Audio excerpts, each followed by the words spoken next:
Thank you, Lisa, and hello, everyone out there. I'm Roberto Del Rio, Chief Marketing Officer for DeVry University. I have the privilege to spend the next hour with you and our very special closing keynote speaker, three-time U.S. Olympic medalist, Elana Meyers Taylor. Just listen to this impressive list of her accomplishments. She's tied for the title of the United States' most decorated Olympic bobsledder in history. She has an Olympic bronze as a brakeman in 2010. She has 2 Olympic silvers as a driver in 2014 and 2018. She has 2 World Championship golds in 2015 and 2017. Her World Cup experience is highlighted by 45 medals. And the fact that after fighting for women's inclusion, she became the first woman to compete in the 4-person bobsled in 2014. That is awesome. On the personal side, she married coach and fellow bobsledder Nick Taylor in April 2014. She's also a new mom with a son who was born earlier this year. And last but certainly not least, she's a graduate of DeVry's Keller Graduate School of Management. Welcome, Alana. Hi, Rem. Thanks for having me, and thanks for all you guys for tuning in. Yeah. And everybody, before we get started, just a reminder to please enter your questions for Alana in the chat, and we'll answer as many as we can later in the hour. All right, Alana, so let's jump in. I have to start with the question that I know is on everybody's mind. How did you get into bobsledding? Yeah, that's a very good question because everybody gets into bobsled completely different. It's not typically a sport people grow up doing, so you kind of get into it after college or maybe after high school. I grew up in the state of Georgia, which is absolutely not a cold weather sport state. And I grew up playing a lot of different sports, softball, basketball, track and field, you name it, I played it. And then I went to college with the intention of playing softball, but also with the intention of going and playing at the Olympics. However, I finally had an Olympic tryout in softball, and it went completely horribly. It was a disaster. And when I say it was the worst tryout in the history of tryouts, I'm not exaggerating at all. It was so bad. So I knew I wasn't going to make the Olympic softball team. And then softball actually got taken out of the game. So I needed a new sport if I was going to reach this lifelong goal of being an Olympian. And it was actually my parents who saw bobsled on TV and said, hey, they're looking for fast and strong and powerful people. Why don't you try this? And I said, sure, why not? I Googled it and emailed the coach and got invited to a tryout in Lake Placid, New York. That's so cool. So you basically did a cold email to do outreach, and that's launched you in this epic bobsledding career. What did you find that you had to overcome any fear or self-doubt when you got started in the new sport? Oh, definitely. When I started bobsled, first, whoever starts bobsled, you have no idea what you're doing. I mean, I've seen Cool Runnings, but I think a lot of people have, but it's not like Cool Runnings at all. So I had no idea what I was getting into. When I went up to start bobsled, I didn't even own a winter coat. That's how naive I was. So I had no idea what I was getting into. I don't think I talked for the first couple months to anybody because I was just taking it all in, trying to figure out, and also having that failure of not making the Olympic softball team, I had pressure on myself to say, hey, this is my last chance. I need to figure this out. So I was working really hard to figure it out. And of course, there were a lot of challenges behind it. Softball is not the same as bobsled at all. So just figuring out how to push a 400-pound sled as fast as I could and hop in was just a whole new world to me. And what did you take away or kind of carry forward from? You obviously competed at an elite level in softball, and you had to translate that into your, you had to reskill, right, or upskill and learn different skills. And what did you take of your experience from before and applied it in this new skill that you learned? So I think the biggest thing to realize is, yes, softball and bobsled, looking at the two sports don't seem like they have much in common, but from a mental aspect, there's a lot you can take. In softball, for example, you are hitting in a batter's box and staring down a pitcher that's coming at you 70 miles per hour. You have to have a lot of mental skills to be able to adjust and adapt and to know, hey, the first pitch might be a fastball. The second pitch might be a drop ball. The third pitch might be a rise ball. You have to constantly adapt and think on your toes. Well, it's the same in bobsled. When I'm now driving a sled, I have to adapt to each curve. Each curve in the world is completely different. Each track in the world is completely different, and I have to adapt. But also commonalities between one sport and another is you have to work really hard and be dedicated and determined in order to be successful. So my experience of working hard to achieve my goals in softball translated directly to working hard to achieve my goals in bobsled. And as you train for the Olympics, as you prepared in the Olympics that you participated in, how do you prepare? Like, what are the things that you go through to get yourself ready? There's always the physical aspect. Yes, you have to be as fast and strong as possible. So training every day, running, lifting, we train anywhere from 4 to 6 hours every single day, 6 days a week, to get the physical aspect. But making the Olympic team and winning Olympic medal is so much more than that. I think it was, I actually can't remember right now who said it, but these sports are 90% mental. And it's really true. Is there's so much mental work that goes into it. First, you have to make sure you're confident. And confidence is one thing that you build time after having successful attempts, or even after having not successful attempts and learning from it. That's how you actually build that confidence, and mental aspects like that. And knowing that you can do it, going after it, and not being afraid to just take that leap forward and try something new. And that's the thing with bobsled is, from a day-to-day basis, I'm driving a sled that goes 90 miles per hour. However, in order to find the fastest line, I have to be willing to try something new, knowing I could end up crashing. And yes, crashes happen. They're not fun at all. I've been in my fair share of them. They're pretty terrifying. They happen though. And sometimes they happen because you have to be willing to go out there and take risks and try something new to reach your goal. That's great. I like the idea of, there's going to be some things that happen you don't really know. You got to try. You have to kind of put yourself out there. How have you translated that to other areas of your life as you think about, I know you're pursuing some things post sports. You made the decision while you were an athlete to go back to school. How have you taken that kind of putting yourself out there, put yourself out of your comfort zone and that mentality into these other pursuits outside of the sport that you've had?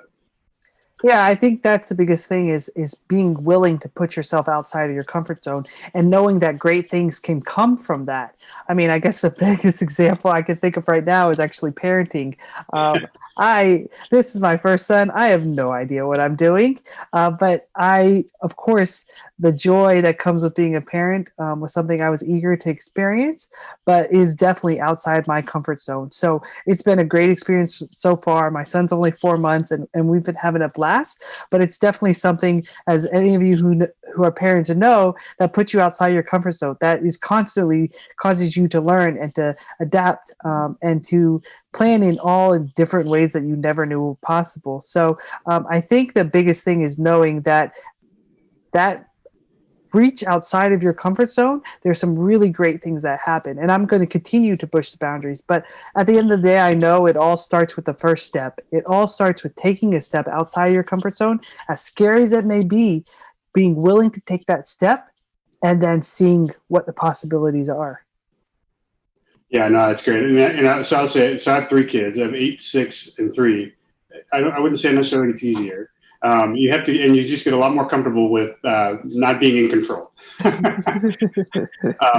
I do like, the whole idea about, you got to take that first step. You got to build on what you know. But as you do that and you start to get some of that experience, how do you assess performance? And how do you look for those improvements? Because as you started to become a bobsledder, you started to get your reps, on the track. How do you continue to do that? You did the same thing in school. How do you build on the successes and the learnings that you have as you go through?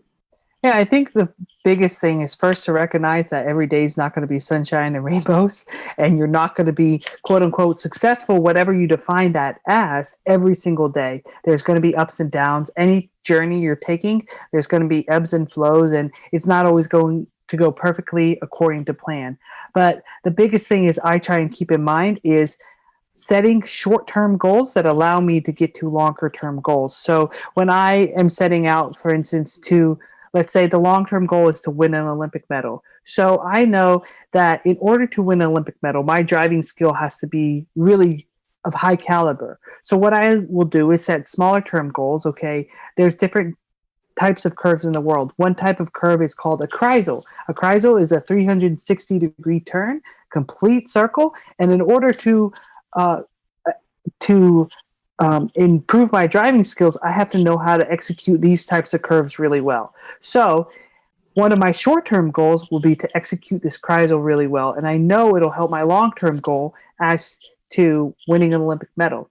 If I sit there and I think about just winning an Olympic medal, it tends to be too large, too looming. But if I could break it down into shorter term goals, it really helps from a day-to-day perspective. And it helps me keep progress on how I'm working towards my goal. So the key when I step to the line of the Olympics isn't going to be, hey, I am going after this medal.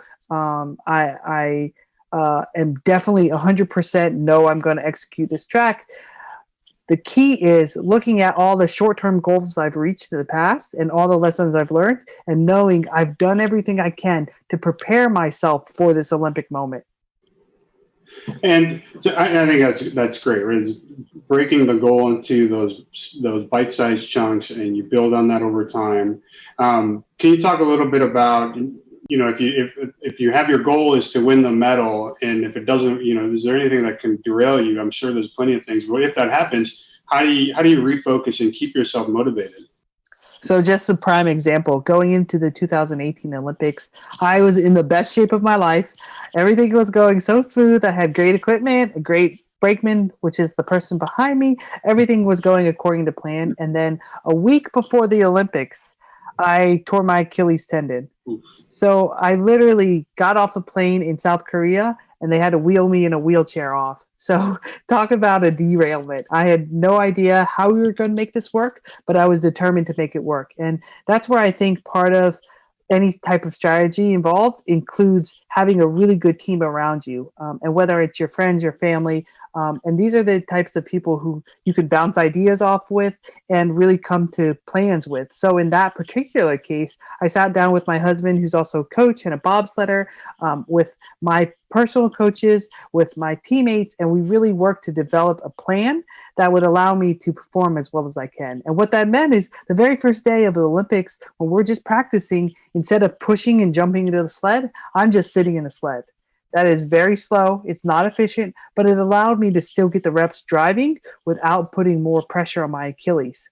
So we had to be creative into doing different things to make sure I was as best as I could be on the day of competition.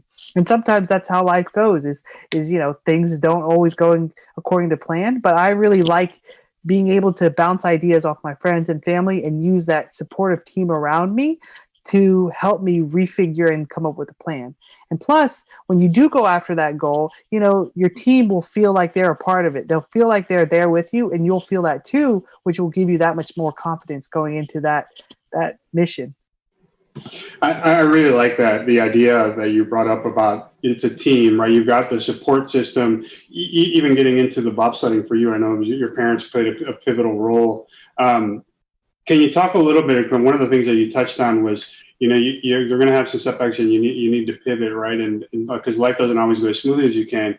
How would can you relate that to a lot of the folks that are watching today and people are thinking about, they're in a career, maybe it's not working to the way they want. They need to upskill, reskill. What are some advice you could give people on like when you reach that point to say, okay, you gotta think about it differently and you want to pivot, and then how do they engage their network to help them with that?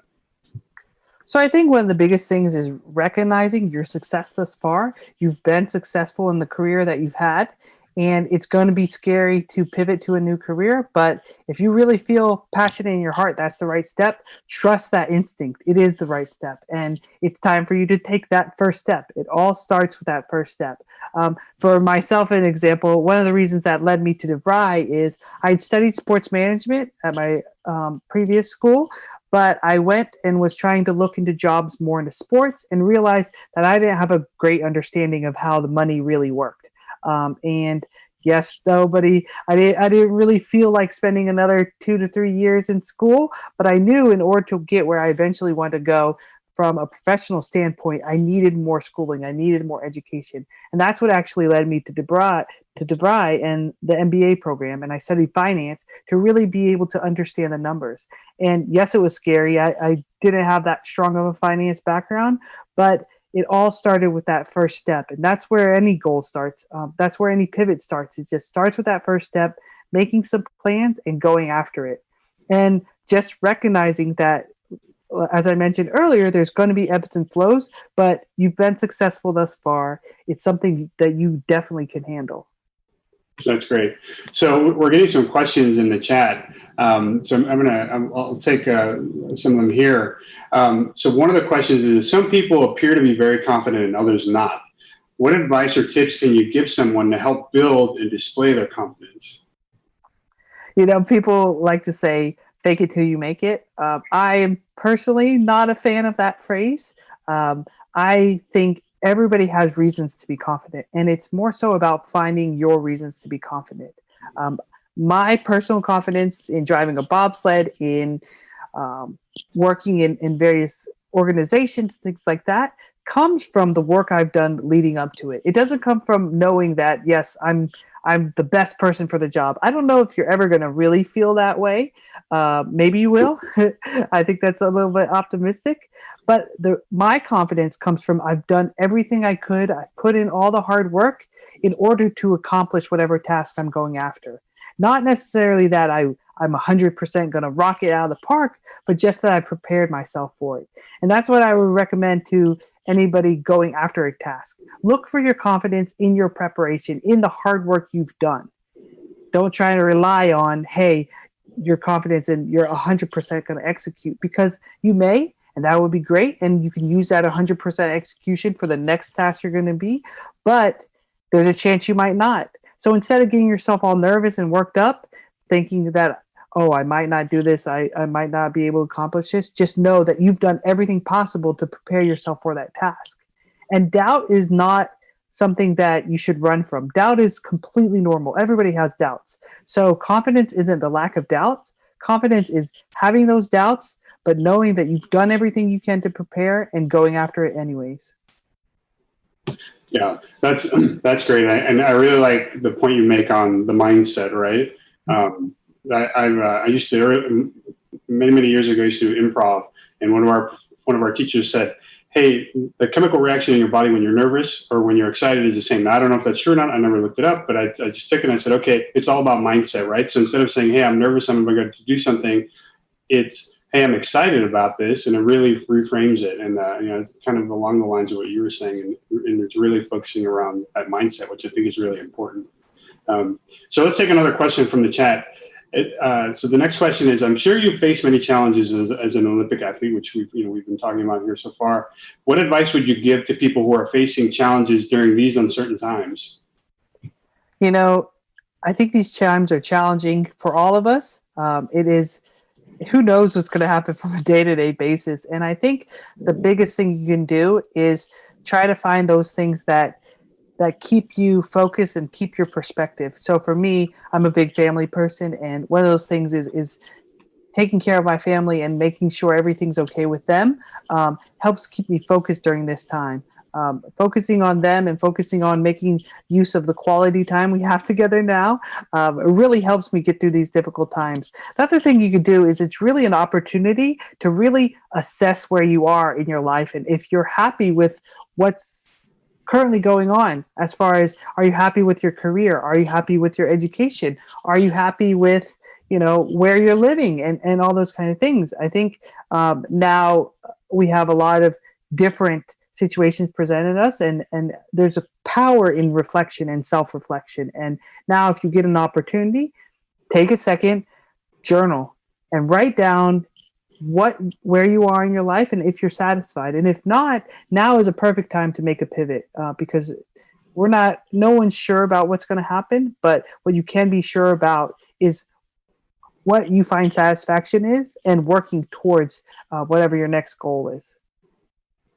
That's interesting that you mentioned journaling. So is that something that you do on a regular basis, is journal and keep track of things that you're doing, and then if you do that, how often do you go back and kind of review and reread things to understand where you were at a certain point in your life? So I have multiple journals, actually. So each time I go down the track, the bobsled track, I actually, as soon as the run's over, pull a journal out of, we wear these suits. They look like, I guess, mechanic suits when we're going and we're practicing. So I'll pull a notebook out actually at the end of the run and immediately write down what I thought, what I felt, what was going on. And that's one very practical way I do it immediately to try and see what my mindset was during that run and kind of try and build on it. And of course, I have journals for my everyday life as well. And I really use it as time to reflect on how I feel about certain situations and things like that. I think it's very powerful. And I think it really gives me a perspective about where I am and where I want to go. And it helps me keep in track. I think there's a lot of power in it. If there's two activities I can recommend you trying during this time or trying during any time is journaling and meditation. I'm a big meditator. I really like to use the time to clear my head and really set the mindset to be present in every moment of every day. Yeah, that's great. I think that the power of meditation, there's a lot of research on it, and making sure that we take time, especially during these uncertain times, to take a minute to step back and recenter ourselves or ground ourselves is important. And you must have, if you're journaling after every run, you must have hundreds of journals then, just lying around. That's actually pretty incredible to know that you write that down, and then you're using that to help you improve your performance over time, right? I imagine if you're running on certain courses, okay, well, how did I do? What did I think? And then you use that to build on for the next time you go on these runs, right? Definitely. And it's funny because when I first started doing it, other coaches would see me. And when you're a young pilot, how it works in driving is you start at lower points of the track and then you work up. So for instance, there's a track in Lake Placid, New York. And so when you first start driving, you'll start at curve 9.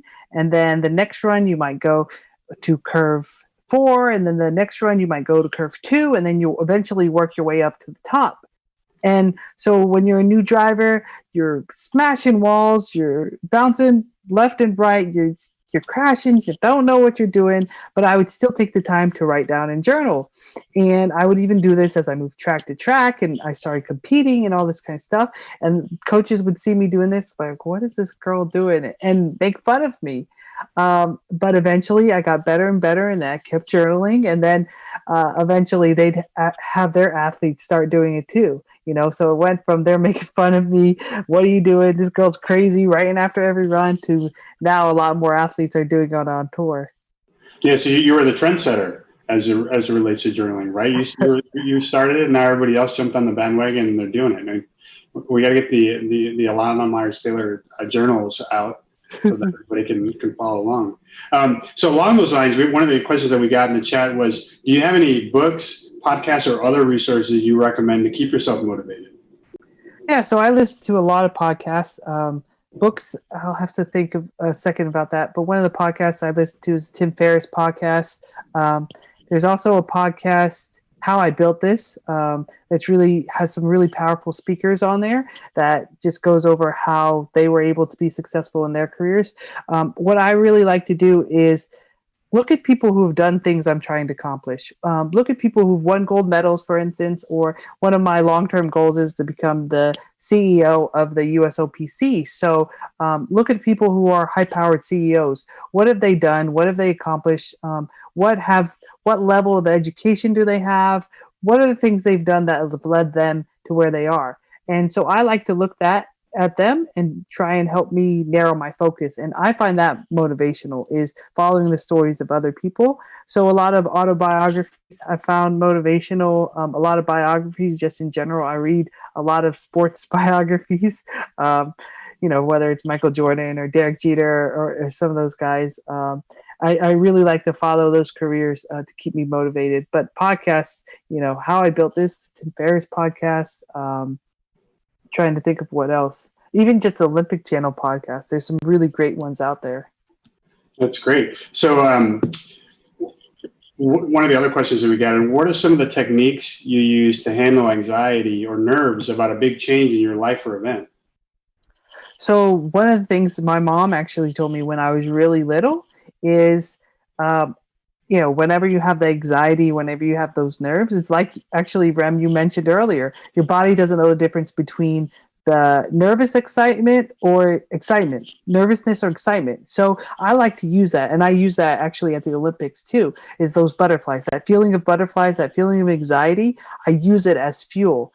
And so now it's gotten to the point where if I don't feel that way before a race, then I get worried because that energy I know it's a I feel that energy, I feel that nervousness because it's something I care about. The reason you're anxious is because whatever you're thinking about is something you care about. And when you care about something, it's normal to feel that kind of way. But use that energy for excitement. Use it to fuel you to whatever passion you're going after. And the other thing I think about is Billie Jean King once said, pressure is a privilege. So if you feel anxiety or you feel worried about something you're about to do, just remember it's a privilege to be able to feel that kind of pressure because it means you're going after something that really matters to you. Yeah, that's awesome. So as you start thinking about the things you want to do post your professional athletic career, you mentioned you want to be the CEO. Do you feel that kind of pressure? Are you putting that kind of pressure on yourself to achieve those goals? Or what's your mindset as you start thinking about what's next for you? So it is one of those kind of things, as I mentioned, is setting those short-term goals in order to the long-term goals. So my long-term goal, yes, is to be the chief executive officer of the U.S. Olympic and Paralympic Committee.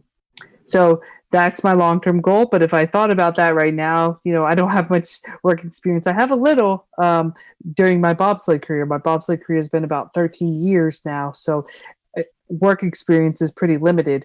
But if I thought about, hey, I got to make the jump to CEO right after I retire, that's pretty overwhelming.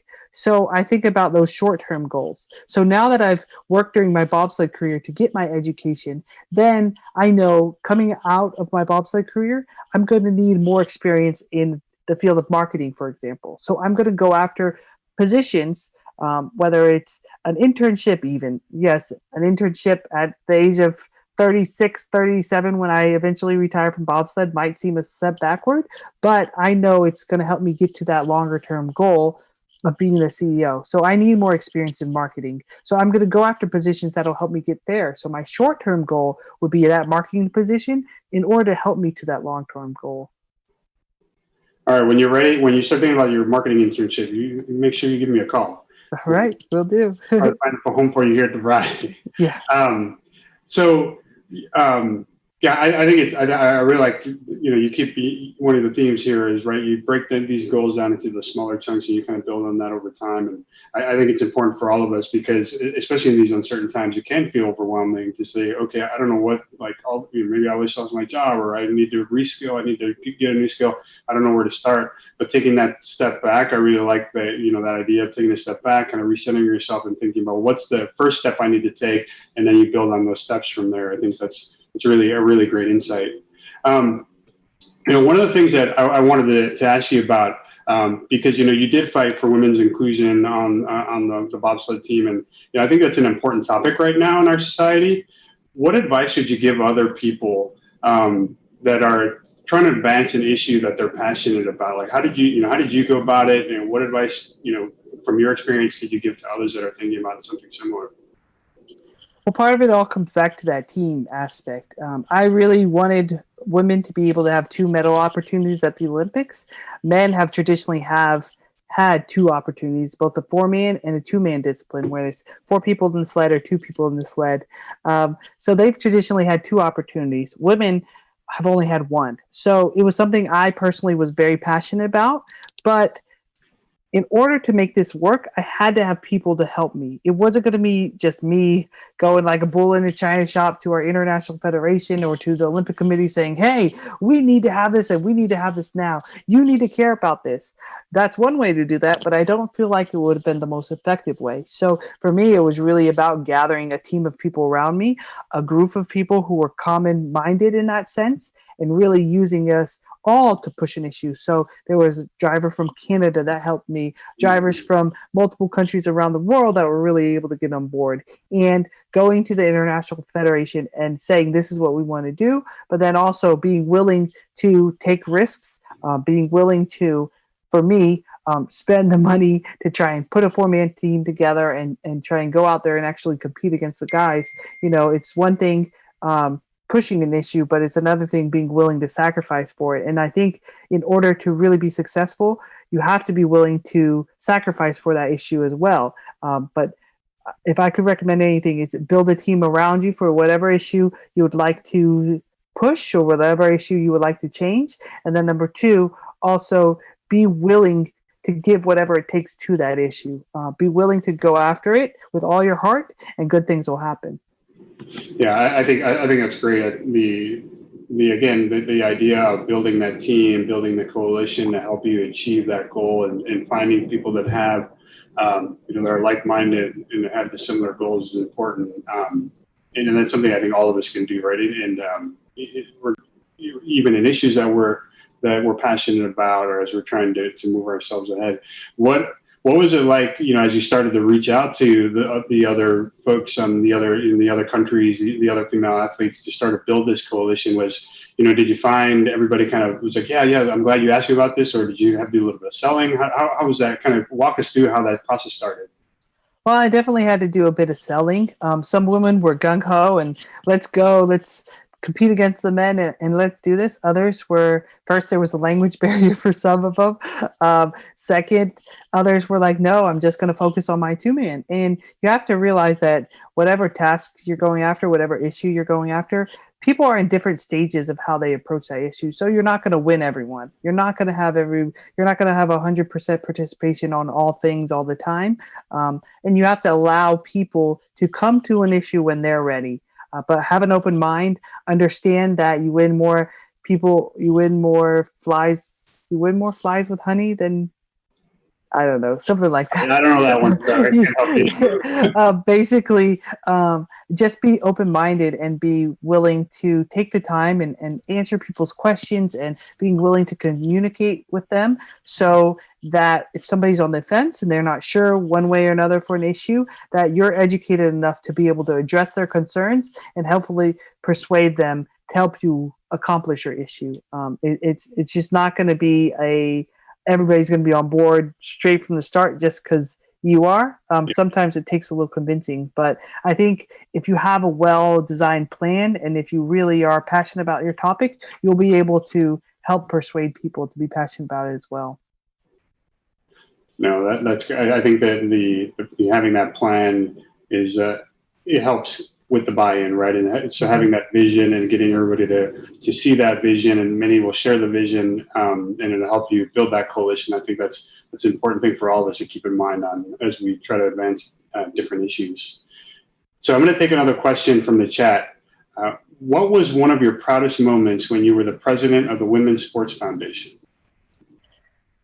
I think one of my proudest moments was probably at our annual salute. Every year we have an annual salute to women in sports, and it's where athletes from all different sports and all different areas march across the stage and really celebrate women in sport.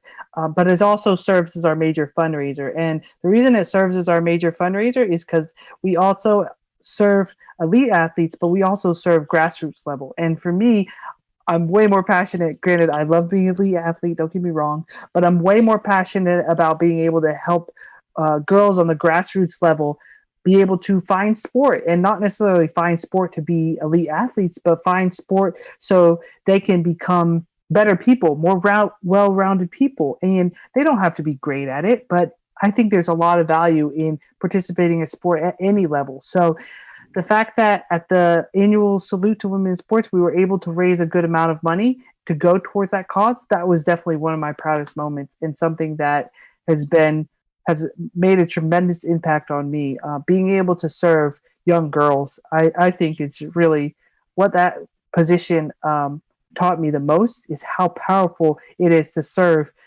not just serve the people we're interacting with on a daily basis, but also serve the youngest of our society. Yeah, and giving back, right, and helping those, just like how you had people that were helping you, you're showing them the way and helping them as they reach for their dreams. I think that's very powerful, and it's great to see that you're giving back in that way to help the young athletes that are coming behind you.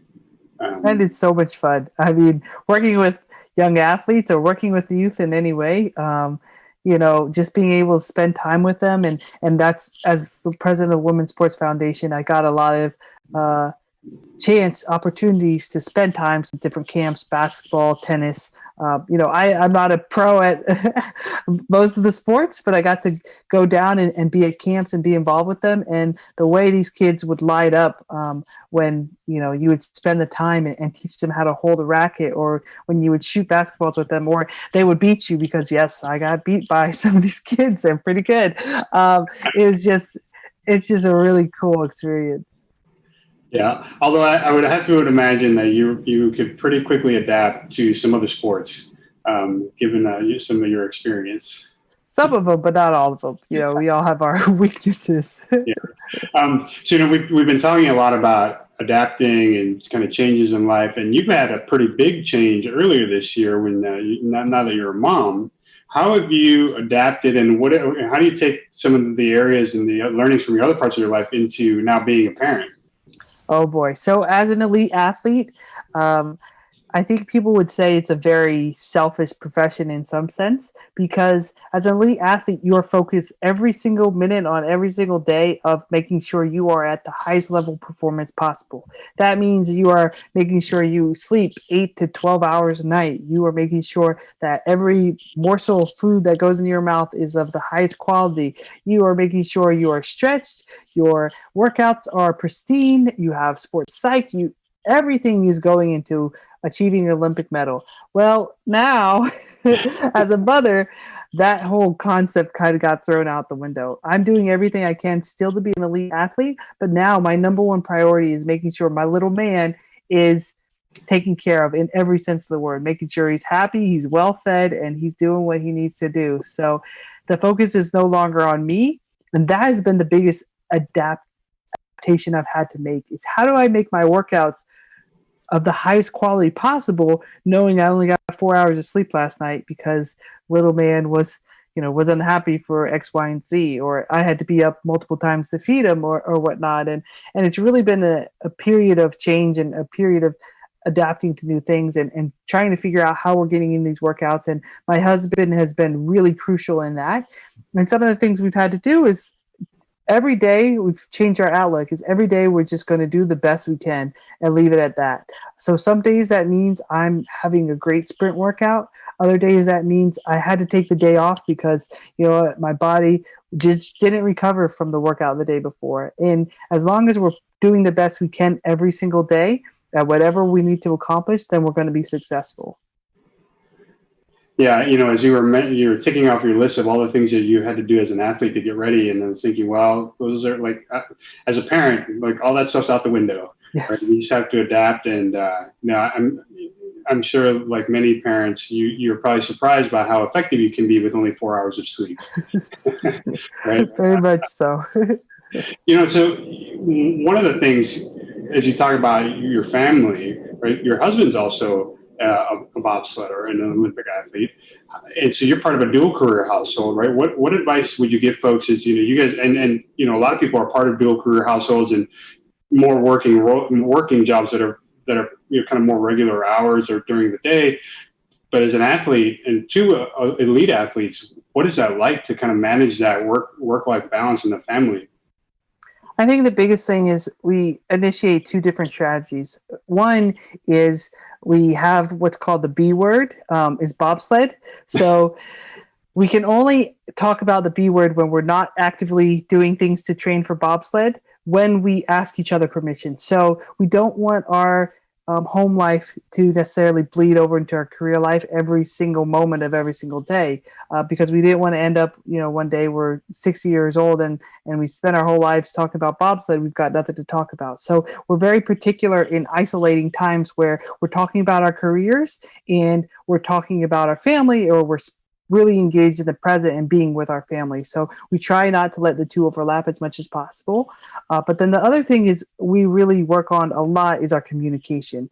And that is key with everything. So we have, there's a whiteboard behind me actually, but we have whiteboards throughout our house, and on our whiteboards are written, daily schedules, whatever to-do lists we have, whatever needs to be picked up at the grocery store. And we'll communicate those things in addition to have them written around the house, in addition to having, every day checking in with each other to see how we're doing, see what adjustments need to be made for our schedules and things like that. But we communicate as much as we possibly can, because if we didn't, I don't know if anybody out there is a mind reader, but I'm sure not. I can't read what's on my husband's mind. And as much as I try to see if he can read what's on my mind, he can't. So I give him a little slack about that sometimes. But, that open communication is really important. And there's going to be times where, one of us is overwhelmed, and communicating that is just as important as communicating what do we have to do today. Communicating when, hey, you know what? I'm just stretched too thin right now. We need to make an adjustment, or I need you to take over doing this today because I just stretched too thin. I think it helps us not only work and go after our goals as a team, but it also allows us to have a little bit of sanity too when things seem to pile up beyond our capacity.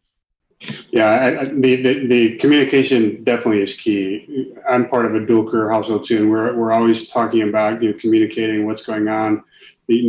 Similar to your whiteboard, we maintain a calendar and Outlook, and our whole deal is we put things on each other's calendar, and whoever put it on the calendar first, if the second person's got something that overlaps, and the second person is responsible for arranging childcare, and again, we leverage our network, family, friends. If we have a situation where we both have something going on, do you also find that, because one of the things that we do here is sometimes there's a time where my wife's got to kind of go full in on her career, and I need to kind of hang back, and then sometimes where I need to go in and then she hangs back. Do you guys find that too as athletes, where you're having to right now you're the focus, you go do what you got to do, and then I'm going to hang back and watch the family, or not be as engaged right now, or let you shine in your career, at different points as you guys have kind of gone through it? Oh yes, without a doubt. It kind of ebbs and flows, and we'll have those communications too. Even from a day-to-day basis, there's some days where my workout's the focus, my training's the focus. There's other days where my husband's training, and he's also in school as well. So maybe his studies are the focus, and it's like, okay, well, you're in charge of childcare right now, or you're in charge of dinner, or somebody's got to order out, because that's all the time we have. So we definitely do have those times where somebody's the focus and other things, and that's the thing too, is right now in this stage of our lives. My focus outside of my family is finishing out my bobsled career strong, whereas his focus is going to school and also bobsledding, but bobsledding isn't his number one focus. So we kind of have to rearrange everything like that versus, the past leading up to the 2018 games, both of us, our number one focus was trying to win a medal at the 2018 games. Now that was pretty difficult, is because when you have two elite athletes, in which I described as a very selfish thing, and you're both focused on being the best you can, how do you navigate those times where those two missions kind of overlap? That kind of situation, it was difficult, but it came down once again to that communication piece. Whereas, my husband might like to train different hours of the day, or he might think some nutrition plan is better for him, and how are we going to work that as a family? That really came down to that communication piece. Yeah, that's really important. Again, the communication in these dual career households is very important. Let me switch gears a little bit. Cindy, you went back to school. You got your MBA at DeVry, because I know you were thinking about what skills you needed to have as you started to think about your career longer term. What was it about DeVry that attracted you and to make that decision to go back? The only way I could have made it work with my bobsled career was to have flexible scheduling and to have online schooling, something that I could work and continue to compete and continue to work on my athletic career. The athletic career you only get for a short window of time, and so I really wanted to be able to make the most of it. And being at school at DeVry really allowed me to do that because of the flexible schooling, because of the way the posts were or the way the classes are structured. I could be working in Germany at midnight and still be able to keep up with all my assignments versus if I had to be in a traditional classroom and I had to try and arrange my schedule around that. I have no idea how it would have made it work. So the flexibility, the fact that you can access it from anywhere in the world, it just really allowed me to be able to learn still what I needed to learn and compete at a high level. Yeah, that's good to hear. Like a lot of our students that come to DeVry, they're working, they've got families, and the flexibility is something we hear as a key for in part of the reason that they come to DeVry. And so along those lines, talking about school, let me take another question from the chat. And the question is, aside from the academics, what were your key takeaways about going to school at DeVry? One of the coolest things I found about going to school in DeVry is within the athletic community, you're pretty sheltered sometimes. We live in Olympic training centers, which is basically a dorm room for athletes. And I don't live there now that I've got my son and everything, but for most of my career, I lived in an Olympic training center.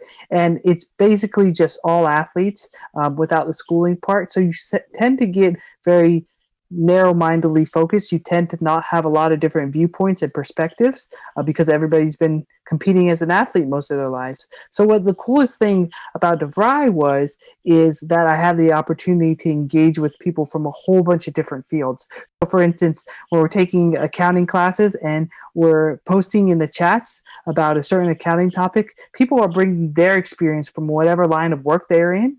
And it's experiences that I have no concept of. But that was one of the coolest things to be able to learn, to be able to connect with people from all different areas of life. And it also, without having the opportunity to go out there and have a whole bunch of different internships and jobs, it also gave me a chance to see what type of areas I might actually be interested in.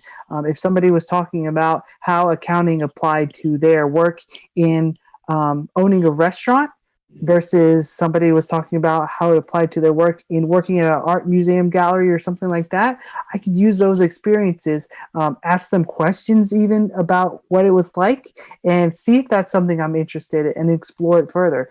It really was a cool opportunity to engage with people from, DeVry students are global, so engage with people all around the world in areas that I had no idea that existed. And that's really good to hear about because it's true, right? Our students come from a variety of backgrounds, a diversity of experiences and thoughts, and to hear, and I've taken classes here myself, just to get an exposure to those students and to see the different experience that everybody brings. I think, you learn so much, and what I found is, for myself personally, the hallway conversations, right, or the conversations you're having offline outside of the classroom is really where you learn a lot. And so it's great to hear that, you definitely benefited from that when you were coming to school here. So let me take another question from the chat. So we talked about all these things that you got going on. So the question that we got is, how do you juggle it all? Like, what tips can you share to accomplish everything that you do? I think one of the biggest tips I would give is to give yourself grace, is to realize that you're not going to be Superwoman or Superman every single day. And just as long as you're making small strides to your goals, you'll get there eventually. And part of that comes in to just working to be my best self every single day. And some days my best self means I'm on conference calls, I'm getting great workouts in, I'm 100% present with my son. And other days that means I'm responding to emails. And that's my biggest accomplishment of the day. It's just trying to be your best self every day and allowing yourself the flexibility to not think you have to be Superwoman all day, every day. You're not going to be. It's not realistic. But taking that time and like I said, just being your best self. That's all you could really do. That's all anybody can ask for, and eventually you'll be able to accomplish what you're going after. Yeah, I agree. I think, you talked earlier about putting pressure on yourself, and like some of the pressure is good, but you also want to be realistic, right? And knowing that you're not going to be the amazing person every day, and knowing like you got to pace yourself and take it one step at a time, as you said several times. So we got another question related to taking classes online. So you mentioned connecting with so many others in an online class. And this connection may be surprising to some, that an online class provides that type of connection. Is there anything that surprised you about being an online student? I think that was the biggest thing is being able to connect with people. Is because you don't necessarily have that face-to-face interaction. It actually what we were able to connect on in a way that I didn't know would be possible. Also, the other thing is I had grown up traditionally being in class and sitting down and having a professor lecture at me or whatnot, and I thought I was a good student, but I didn't really know. When you sit there sometimes and you have somebody lecture at you, you don't really realize how much you're drifting off, how much you're daydreaming, how much you're doing other things, and you're not really engaging necessarily. But one of the things that I learned when you're online and when you're going to school, it's up to you how much you're going to pay attention. It's up to you what kind of pace you're going to take this class in. And for me, it really taught me how to be a better student. It really taught me that being in a classroom, I think sometimes you have a false sense that you're doing work because you're sitting there. So even if you're daydreaming or whatever, you feel like you're listening, you feel like you're engaging, but you might not really. But when you're online and when it's really up to you to do the work, you realize what kind of student you are, how you take in information well, and it really allows you to focus your attention. So I think I became a better student being online and in online courses, actually. That's really great to hear because the fact that many of us, right, that went to school maybe when we were younger and it was in person or on campus, and if you're working, you have a family, if you're pursuing your Olympic dream, right, you might not have that time to go and sit in a classroom, and so to have the online option and to be able to do that and that learning remotely is key, is important, and it's great to hear that you had such a positive experience and you were able to have those connections with your fellow classmates while you were at DeVry. All right, so we're in the middle of a pandemic. There's a lot of us are sheltering in place. We've been spending a lot of time at home. We're all having to adapt to the way of the world today, or the new normal, as it's been referred to. Many people are taking up different hobbies now. Like, I'll speak for myself. I took up cooking. I'm like training for Nailed It on Netflix. So Nicole Byer, if you're out there, give me a call. I'm ready. So everybody's trying to do something different, right? And we're adapting. But you're an elite athlete, right? How are you training during this time? So as I mentioned earlier, a lot of us train at Olympic training centers. Well, the Olympic training centers have been largely closed. And for us, we have a dryland push track, which is a bobsled on a rail system that will push. And that's in Lake Placid, New York. And what it looks like right now is I have no idea when I'll be able to get up there. It doesn't look like I'll be able to do anything specifically bobsled related until probably October, which October is usually when our on ice season starts. So I need to be pushing something. So one of the things that we've started doing is actually pushing cars. So my husband will sit in the seat, put the car in neutral. My son will be in the back seat in his car seat playing, and I'll actually be pushing the car. I'm sure it looks pretty crazy to our neighbors, but it's a great way to get into bobsled pushing in. Yeah, I love that story. And so if anybody wants to check out a video of Alana pushing the car, she did post it on Instagram, and I know we're going to post the link here in the chat. But if you want to see that video or other content from Alana, I encourage you guys to check her out on Instagram at Elana Meyers Taylor. So we're going to see, Alana, if we can get you up to 10,000 followers after this. But I think it's awesome. So I can just, I watched the video, so I saw you kind of pushing the car down the street. So I have to ask, what do the neighbors say? Well, we have really great neighbors. Most of them will stop and ask me if we need help or if and I'm like, no, we're good. We're just training. I think now they've gotten used to it because it's been a couple of weeks now.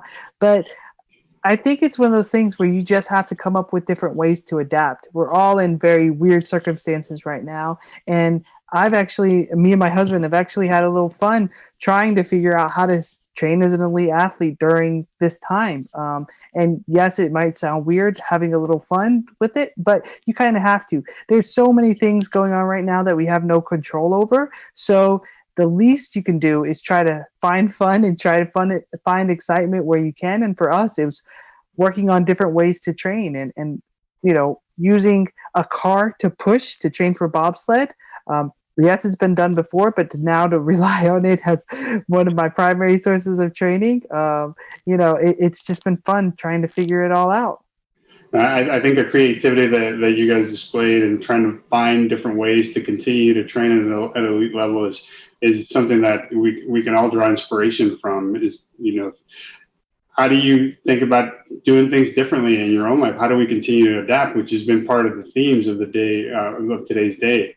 So we have time for one more question, and I'm going to take this one from the chat. What advice would you give others that may be considering going back to school but are hesitant? The primary advice I would give is, as I've mentioned throughout this whole thing, it starts with the first step.